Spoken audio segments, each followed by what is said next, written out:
राजा मिहिर भोज जाति कांड जो अभी लगातार विवादों के अंदर चलता हुआ नजर आ रहा है, इसी के तहत आप सभी को बता दूं कि इसमें मामले को तूल तो दिया ही है, लेकिन वहीं कहीं ना कहीं राजपूत समाज और गुर्जर समाज एक दूसरे के पक्ष विपक्ष में होते हुए नजर आ रहे हैं। लेकिन हालांकि ये मुद्दा स्टार्ट कहां से हुआ और इसकी शुरुआत से लेकर के आज तक इसके अंतर्गत क्या कुछ देखने को मिला है, इसी को लेकर के आज हमारे साथ इंटरनेशनल गुर्जर महासभा के अध्यक्ष कर्नल देवानंद गुर्जर स्टूडियो के अंदर मौजूद है। तो कर्नल साहब, स्वागत है आपका न्यूज़ 19 के अंदर। जी आपको सबसे पहले तो कर्नल साहब आपको बता दूं कि जो भी हाल ही के अंदर उत्तर प्रदेश के ग्रेटर नोएडा के अंदर देखने को मिला कि उनकी शिला पट्टिका जो अनावरण उनकी मूर्ति का किया गया था, उसकी शिला पट्टिका के ऊपर जो मुख्यमंत्री योगी आदित्यनाथ का नाम लिखा गया, उस पर कालीक भी पोत दी गई। और ये विवाद आखिरकार कहां से शुरू हो रहा है कि गुर्जर लिखा गया या गुर्जर नहीं लिखा गया, तो ये विवाद आखिरकार क्या कुछ कह रहा है, सबसे पहले तो आप ये बताइए। जी, सबसे पहले मैं आपका अभिनंदन और धन्यवाद करना चाहूँगा कि आपने एक ऐसे संवेदनशील और एक फैक्चुअल मुद्दे को लेकर के आप आए हैं और मुझे आपने मौका दिया। आपके स्टूडियो में रूबरू होने के लिए बहुत बहुत धन्यवाद आपका।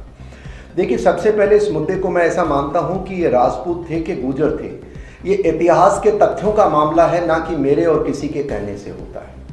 और जिस प्रकार से जो इतिहास, सच्चा इतिहास भारत का जो हमारे सामने है, उसमें गुर्जर नरेश मिहिर भोज को गुर्जर से दिखाया जाता है। जितने ताम्रपत्र हैं, जितने शिलालेख हैं, जितने युद्ध के हमारे बैटल हिस्ट्रीज हैं, और इन सब को देखते हुए कहीं ये विरोध और कहीं आभा, इस तरह का कोई विरोधाभास नहीं था कि मिहिर भोज गुर्जर थे और उनके नाम के गुर्जर लिखा हुआ नहीं पाया गया है।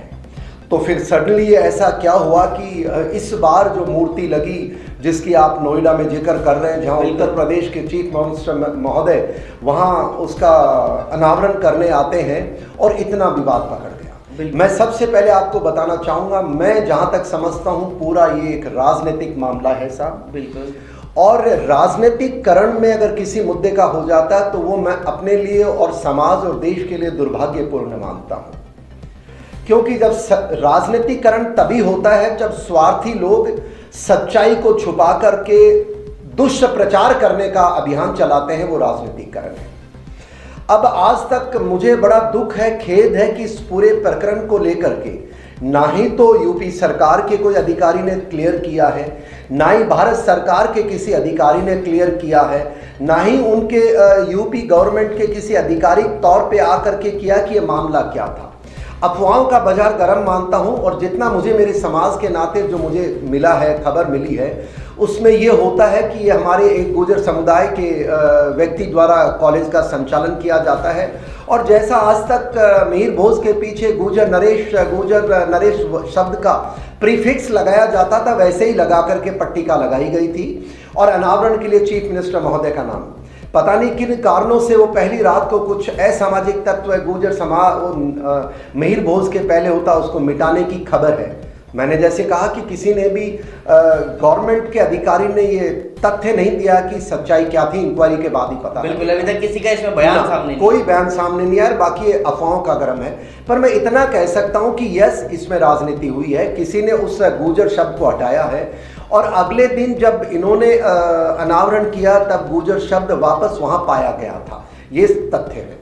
चलिए, इसके अलावा जो हुआ सो हुआ, मैं ये मानता हूं सरकार की जिम्मेवारी बनती है इसके ऊपर प्रकरण पे अपना स्टेटमेंट दे। उत्तर प्रदेश गवर्नमेंट के लिए बहुत अनिवार्य है, अन्यथा ये एक तरह दो समाज के बीच के अंदर एक प्रेम को कम करने का प्रयास है, जो कदापि उचित नहीं है। देखिए, इसमें अराजक तत्वों के द्वारा ये किया तो गया कि कालीक पोत दी गई मुख्यमंत्री के नाम पर, नहीं, और साथ ही साथ जो कालीक पोती गई थी वो सिर्फ गुर्जर शब्द पे पोती गई थी, कि जैसा बताया गया है गुर्जर प्रतिहार मिहिर भोज, वो जो गुर्जर शब्द थे, सूत्रों के हवाले से जो खबरें सामने आई थी, उसके अंतर्गत मुख्यमंत्री जो सीएम योगी आदित्यनाथ का नाम वो भी हो सकता, वो भी उसके ऊपर भी हटाने की बात सामने आ रही थी, हो सकता है। और उनका भी नाम हटाने के साथ साथ आपको बता दूं कि सुरेंद्र सिंह नागर जो वहां के सांसद थे और विधायक तेजपाल नागर भी थे, उनके ऊपर भी नामों के ऊपर जो पोस्टर और बैनर लगे हुए हैं, उनके ऊपर भी कालीक का मामला सामने आ रहा था। लेकिन देखा जाए तो ये आप लगातार गुर्जर समुदाय से जुड़े हुए हैं और गुर्जर समुदाय में आपको अच्छी जानकारी भी है, तो आपको क्या लगता है कि आखिरकार ये राजपूत से जुड़ा हुआ मामला है या गुजरों से जुड़ा हुआ मामला है?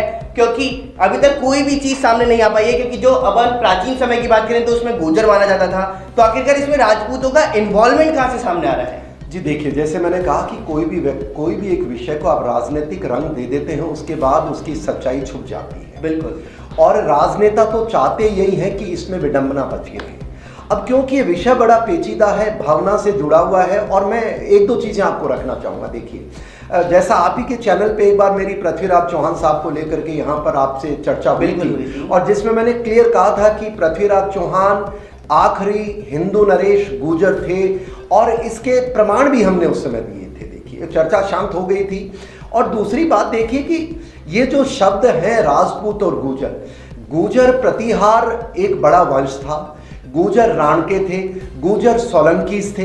तो ये 800 सदी से लेकर के 1192 तक जब पृथ्वीराज साहब का पतन नहीं होता है, तब तक ये पूरे गुर्जर एक तरह ये देश के अंदर राज किया करते थे। वो प्रतिहार थे, चौहान थे, क्या थे ये अलग विषय, पर वो जाति गुर्जर जाति थी। अब क्या होता है साहब कि जो राजपूत शब्द की जो चर्चा होता है, मैं इसमें नहीं जाना चाहता इतिहासकार क्या कहते हैं, वामपंथी क्या कहते हैं, मैकेलन। मैं एक सैनिक होने के नाते और एक इतिहास का मैं जानकार हूँ, मेरे इतिहास के ऊपर मेरा अध्ययन होने के नाते मैं ये कह सकता हूँ कि जो राजपूत शब्द है, ये शब्द को मैंने 1300 सदी से पहले कोई भी व्यक्ति मुझे अगर प्रमाण दे दे कि ये शब्द कहीं इस्तेमाल हुआ है, तो ये तो ज्ञान का आदान प्रदान है, इस पे जो सच्चाई सामने आनी चाहिए, ऐसा मैं मानता हूँ। पर उससे पहले, मुगलों के आने से पहले शब्द नहीं था, ना मैंने पढ़ा। यस, कुछ लोग कहते हैं ये अंग्रेज की किताब देख लो, ये इसकी देख लो, पर जो शिलालेख हैं ग्वालियर में है, उत्तर प्रदेश में है, जो पटल हैं, जो हमारे जिस ताम्रपत्र हैं, उन सब में गुर्जर शब्द का इस्तेमाल हुआ है। और तो और देखिए, कुछ समय पहले राम मंदिर की जब खुदाई का आदेश सुप्रीम कोर्ट ने दिया, तो वहां जो उनके जो डायरेक्टर महोदय थे, उन्होंने भी ये अपनी रिपोर्ट में लिखा है कि गुर्जर प्रतिहार राजाओं के टाइम पर इस मंदिर के अंदर पुनर्निर्माण की कार्रवाई हुई थी। तो मैं मानता हूं वो तथ्य है। अब रही बात ये राजपूत शब्द कहां से आया, कौन राजपूत बना, मैं ये मानता हूं कि अब समय आ गया है कि गुर्जर समाज अपने नाम को मिटने देने की अगर कोई भी प्रयास करता है, हमें विरोध करना चाहिए, और हमें सच्चाई सामने लाने के लिए इतिहासकारों का एक मंच होना चाहिए। ये सरकार की जिम्मेवारी है। आपने दो राजनेताओं का नाम लिया, एक वो हमारे सुरेंद्र जी हैं, वो राज्यसभा थे। देखिए, राजनेता लोग हैं ना साहब, मैं ये मानता हूं कि पॉलिटिकल पार्टी अगर किसी जाति विशेष के नाम से लेकर के किसी व्यक्ति को अपने साथ जोड़ती है, तो उसकी ताकत से नहीं जोड़ती है, उसका लाभ उठाने के लिए जोड़ती है। बिल्कुल। और गुर्जर, जैसे मैंने कहा भाई, शब्द था, है और रहेगा। ये राजपूत शब्द, मैं एक चीज और आपके माध्यम से देश के नागरिकों को, मैं हमारा जो पूर्वज है, मैं लोह मरोड़ हूं, हमारा गोत्र, और आज भी नुआ एक गांव है झुंझुनू के अंदर, जो हम 1300-1400 सदी में चित्तौड़ से निकले हैं, रावल वंश। ये सारी इतिहास की हमारी जो भाट कहते हैं हम उन बातों पे, और आज भी झुंझुनू के अंदर नुआ का किला मौजूद है साहब, जो गवाही देता है कि एकमात्र गुर्जर थे हमारे, और हमारी जो कुल देवी है भान माता है। अब हो सकता है कि देखिए साहब, जो पूर्वज है, ये राजपूत शब्द कहां से आया इसका तो मैं आपको नहीं कह सकता हूं, पर एक चीज मैं इतिहास में जानता हूं, राजा रजवाड़े जब भी बने इस देश के अंदर, तो राजकुमार और राजकुमारी शब्द प्रचलन होते थे, जो क्षत्रियों में हुआ करते थे, जिनको राज मिला करता था। ये राजपुत्र शब्द कब इसका इनोवेशन हुआ, कब ये लोग बने, मेरा ये मानना है मुगलों ने हमारे जो इस पूरे तंत्र को, जो क्षत्रिय थे हम लोग, हमसे वो जीत नहीं पाए थे। राजा दाहिर को भी हराया था, पर उस समय तक देखिए बप्पा रावल की फौज और मैं, ये सारा हमने इनका मुकाबला किया था, और बांटने के लिए इनको बांटने का प्रयास हुआ। अंग्रेजों ने आकर के, तो मैकेले ने और वामपंथी जिनको हम कहते हैं, इन लोगों ने तो इतिहास का सत्यानाश कर दिया है। और ये राजपूत, अगर जो आज हमारे राजपूत जो कबीले के जो हमारे लोग हैं, बिल्कुल आप अगर एक बात बताएं, ये राजपूत और गुर्जरों के अंदर चौहान है, पंवार है, इस तरह के हमारे सारे गोत्र एक है, तो कहीं तो ये कॉमनैलिटी है, अलग से तो नहीं आ सकते ये। और वो कॉमनैलिटी में कौन पहले का है, कौन बाद का, ये विषय मैं नहीं समझता कि मैं इसमें कहूं, पर मैं विराम देना चाहूंगा इसको कि महिर बोस के पीछे जो गुर्जर आज नहीं लिखा जा रहा है, इतिहास के पन्ने देख लो, आईएएस के एग्जाम देख लो, और जो तत्व हैं जो राजपूत शब्द को, गुर्जर को मिटाने का प्रयास कर रहे हैं, तो मैं कह सकता हूं ये बिल्कुल इमेच्योर लोग हैं, ये सौहार्द को खत्म करना चाहते हैं। और मैं आपको बता दूं भाई साहब, किसी के कहने से और किसी के विरोध करने से किसी के इतिहास को कोई भी नहीं मिटा सकता। वामपंथियों ने प्रयास किया 47 के अंदर, जिस प्रकार से आप एजुकेशन मिनिस्टर लेकर के आए, जिन्होंने सच्चे इतिहास को, हमारे स्वर्ण जो आजादी का इतिहास था उसको उन्होंने खदेड़ा, कितने लोग फांसी पर चढ़े। और उससे पहले मुगल जब आए उन्होंने जिस तरह देखा, एक बात बताइए आप, महाराणा प्रताप, मैं खुद कहता हूं कि चित्तौड़ में हमारी महान माता है, कुल देवी हैं, और जाइए जिस प्रकार से ये पूरा का पूरा रजवाड़ों के अंदर या राजपूत गुर्जरों में जो कॉमन सरनेम है, चौहान है, हमारा पवार है, बहुत सारे हैं, तो एक हैं, इसके अंदर लड़ाई का विषय नहीं है। अगर किसी को विरोध करना है, उन ताकतों का करना चाहिए जो किसी दूसरे के पूर्वज का नाम मिटा रहे हैं। और मैं गुर्जर हूं, ये मैं मानता हूं, प्रतिहार गुर्जर थे, मैं ये मानता हूं। और पूछिए ना, जब दिल्ली के अंदर 2002, 3, 4 में एक वो मंदिर अपना बना था जिसको अक्षरधाम मंदिर है, और वहां पर गुर्जर प्रतिहार लिखा हुआ है, वो किसने लिखा है? दिल्ली के अंदर एक म्यूजियम बनाया है प्रेजेंट इन इतिहासकारों ने, हमारे जो आर्कियोलॉजिकल डिपार्टमेंट द्वारा। तो ये जो मैं इतनी गुजारिश करूंगा कि राजनीतिकरण बंद होना चाहिए, और जो भी कुछ गुमराह लोग, कुछ असामाजिक तत्व जो विभिन्न सेनाओं के नाम से, भाई साहब सेना तो देश में एक भारत माँ की सेना है, उसके अलावा कोई सेनाओं के नाम से किसी को डराने का प्रयास करेगा, कदापि उचित नहीं है। और मैं पूरे गुर्जर समाज से कहूंगा, भावुक होने की जरूरत नहीं है। हम जानते हैं प्रतिहार, मीर भोज गुर्जर थे, हमारे पूर्वज थे।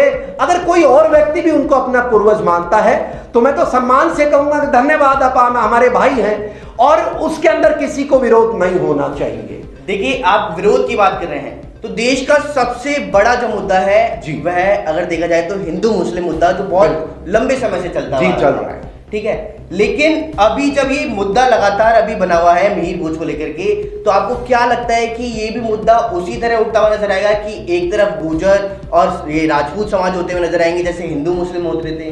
देखिए साहब, ऐसा है, गुर्जर हो चाहे राजपूत हो चाहे कोई भी हो, क्योंकि है तो एक ही देश की जनता ना, तो ये आपस में ही भिड़ रही है। यस, देखिए देश एक है, बिल्कुल। मैं ये मानता हूं कोई भी महापुरुष बनने से पहले वो किसी परिवार में जन्म लेता है, बिल्कुल। परिवार के बाद वो अपने गांव का होता है, गांव के बाद अपने इलाके का होता है। जब उनका वर्चस्व इतना बड़ा हो जाता है, वो एक पूरे देश की अमानत हो जाते हैं और पूरे विश्व की धरोहर हो जाते हैं। तो मिहिर भोज भी, मैं मानता हूं गुर्जर नरेश मिहिर भोज भी पूरे विश्व और देश की अमानत है, संस्कृति की अमानत है। पर इससे आप नाकार नहीं सकते कि गुर्जर परिवार में उन्होंने जन्म लिया था। और इसी तरह देखिए, मैं आपको बताऊं, तैमूर लंग भारत में आया था साहब, आप सबको पता होगा, इतिहास जो जानते हैं। उस समय कोई ये शब्द नाम का चीज नहीं था। ये लोग आक्रांता जब आते थे, सिर्फ गुर्जर नरेश हुआ करते थे इस इलाके में। और जो राम प्यारी गुजरी है, जिसका अगर नाम जो चौहान थी, पृथ्वीराज चौहान थे, गुर्जरों के हमारे इष्ट देव, जिनको देव नारायण भगवान के नाम से आप राजस्थान में रहते हैं और पूरा प्रदेश और पूरा देश उनको ईश्वर के रूप में मानता है, वो चौहान वंश के थे। तो मैं अब उनसे गुजारिश करना चाहूंगा कि इस तरह जो ये बांटने का प्रयास कर रहे हैं, ये आज का युवा, आज का देश इसको स्वीकार नहीं करेगा। कुछ असामाजिक तत्व हैं और कुछ लोग हो सकते हैं जिन्होंने गलत, जिस प्रकार से पाकिस्तान में पढ़ाया जाता है कि हमारे को उनके जो देश बनाने वाले थे वो मीर कासिम था, उनका मीर कासिम हीरो पढ़ाया जाता है, जबकि पाकिस्तान तो पैदा 47 में हुआ, तो वो कैसे हीरो हो सकता है? उनका हीरो तो राजा दाहिर होना चाहिए। धर्मांतरण होने के बाद अगर कोई ऐसा रूप दिया जाता है, गलत है। और जिस प्रकार से हमारा इतिहास है, एक ही इसका सॉल्यूशन है, चर्चा करने से नहीं होगा। सरकार का काम है, जिन्होंने राजनीतिकरण कर दिया है, इतिहासकारों को बैठाएं, तथ्य सामने बुलवाएं, जो ताम्रपत्र है वो लेके आए। और तो लेटेस्ट, अभी थोड़े दिन पहले सुप्रीम कोर्ट के आदेश पर राम मंदिर की चुनवाई के लिए जिस आयोग के अंदर जो अपना डायरेक्टर थे आर्कियोलॉजिकल डिपार्टमेंट, उन्होंने खुद ने स्वीकार किया है कि गुर्जर प्रतिहार वंश के राजाओं ने मंदिर का पुनः निर्माण करवाया था 800-900 सदी के अंदर। तो ये क्या गलत तथ्य है? तो इस तरह की जो भ्रमिक चीजें हो रही हैं, और जो अपने आप को राजपुत्र कहते हैं, आपका सम्मान है साहब, हम किसी का भी असम्मान क्यों करें? और किसी भी इतिहास के दौर में कोई भी जाति जन्म ले सकती है, कोई जाति का अंत हो सकता है, पर सच्चाई यह है कि गुर्जर प्रतिहार थे, उनके लिए आपको ऐसी चर्चा उचित नहीं देती। आप भी उनको पूर्वज माने, आइए भाई हैं, हम गले मिलेंगे, मैं कब मना करता हूं। मैंने अभी आपको बताया कि पृथ्वीराज चौहान, बिल्कुल देवनारायण जी भगवान चौहान, राम प्यारी चौहान, तो सारे जब गोत्र एक हैं तो मैं मानता हूं गुर्जर शब्द पुराना है इस देश में, जो सदियों से चला आ रहा है। और राम प्यारी, जैसा मैंने एग्जांपल दिया, तैमूर लंगड़ा जब देश में आता है, उसने महिलाओं की फौज बनाई, तब तक कोई विरोध नहीं हो सकता। बाद में कौन कैसे आया इतिहासकार तय करे। वैसे भी देश के दुश्मनों ने हमारे इतिहास का बट्टा बैठा रखा है, वामपंथियों ने गलत लिखा है, और तो और जो अपना क्या नाम था इसका, जो अंग्रेज जिन्होंने इतिहास का पूरा का पूरा अपना, I am forgetting their name, तो उन्होंने जिस तरह मैकेले ने क्या किया, मैकेले ने पूरा हमारा इतिहास को तोड़ मरोड़ कर दिया। ये शब्द मैं मानता हूं इसलिए लाए थे कि हमारी भावना से खिड़वाए हुए और भारत को कमजोर किया जाए, पर भारत के युवा और नागरिक कमजोर नहीं होने देंगे। और जो गुमराह होने की राजनेता बात कर रहे हैं, मैं मानता हूं चुनाव में उनको जवाब मिल जाएगा। देश के नागरिक और युवा सब समझते हैं। बिल्कुल, आप कह रहे हैं कि चुनाव के अंदर उनको जवाब मिल ही जाएगा, क्योंकि अगर आप सीएम के नाम के ऊपर आप काली पोतने जैसी हरकतें सामने आ रही हैं, तो इसमें कहीं ना कहीं वहां की जनता सीएम से भी नाराज हो रही है और साथ ही वहां पे जो राजनीति चल रही है और उससे भी नाराज हो रही है। यही मैं गुर्जरों से एक गुजारिश करना चाहूंगा। देखिए, हमारे साथ अन्याय की पटकथा बहुत सालों से लिख दी गई है। राजस्थान में अन्याय हो रहे थे, कश्मीर में हो रहे थे, हिमाचल में हो रहे थे। कश्मीर में हिंदुस्तान सरकार ने, भारत सरकार ने हमें हकूक दे दिया, हमारे कश्मीर के गुर्जरों को एसटी आरक्षण दे दिया है, फॉरेस्ट एक्ट दे दिया है, SC एट्रोसिटीज दे दिया है। राजस्थान में भी पटकथा लिखी गई हमारे साथ अन्याय की। अब समय आ गया है भाइयों, हमारे इतिहास से छेड़खानी हमें बर्दाश्त नहीं करनी है और सच्चा इतिहास सामने आना चाहिए। और हमारे पूर्वजों का इतिहास हमसे बेहतर कोई नहीं जान सकता, इसका आपको विरोध करना चाहिए। सच्चाई को सामने लाने का डेमोक्रेटिक तरीके से जो भी तरीके हमें अपनाने पड़ेंगे।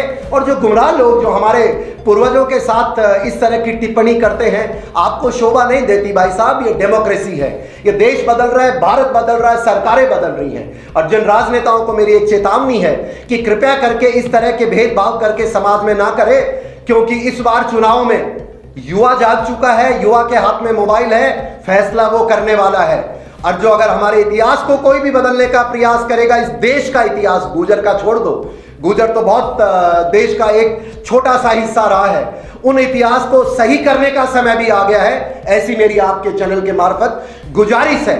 और जो राजपूत बिरादरी के लोग जो इस चीज को लेकर के दुर्व्यवहार और अपशब्द का इस्तेमाल करते हैं, आपसे भी गुजारिश ना करें और एक लोकतांत्रिक तरीके से हमें डिबेट करनी चाहिए। सरकार को इंटरवीन करना चाहिए, उनको एक आयोग का गठन करना चाहिए, इतिहासकारों का, जो ये तय करे जिस तरीके से सुप्रीम कोर्ट ने राम मंदिर के अंदर अपनी भूमिका उस तथ्यों के बेसिस पर करके राम मंदिर में फैसला दिया। मैं मानता हूं समय आ गया है, गलत इस तरह की लड़ाई को अंजाम देने वालों के साथ भी सुप्रीम कोर्ट इंटरवीन करे और सरकार इंटरवीन करे, ऐसा मैं मानता हूं। पर तब तक गुर्जर समुदाय अपने पूर्वजों के लिए कोई अपशब्द बर्दाश्त नहीं करेगा। युवा जाग चुका है। बिल्कुल, आप सही कह रहे हैं कि गुर्जर समुदाय का कोई भी अपशब्द बर्दाश्त नहीं करेगा। लेकिन अब इसके अंतर्गत सरकार को कहीं ना कहीं इन्वॉल्व होने की जरूरत है और सरकार को तथ्य जांचने के बाद में आखिरकार यह राजा मिहिर भोज जो अभी कांड चल रहा है, इसके अंतर्गत जो गर्मा गर्मी का माहौल चल रहा है, इसको शांत करने की भी ज्यादा से ज्यादा आवश्यकता है। तो जल्द से जल्द तथ्य जैसे ही सरकार आपके सामने और हमारे सामने रखेगी, हम आप सभी को इससे दोबारा से अवगत कराते रहेंगे। तो देखते रहिए News 19। नमस्कार।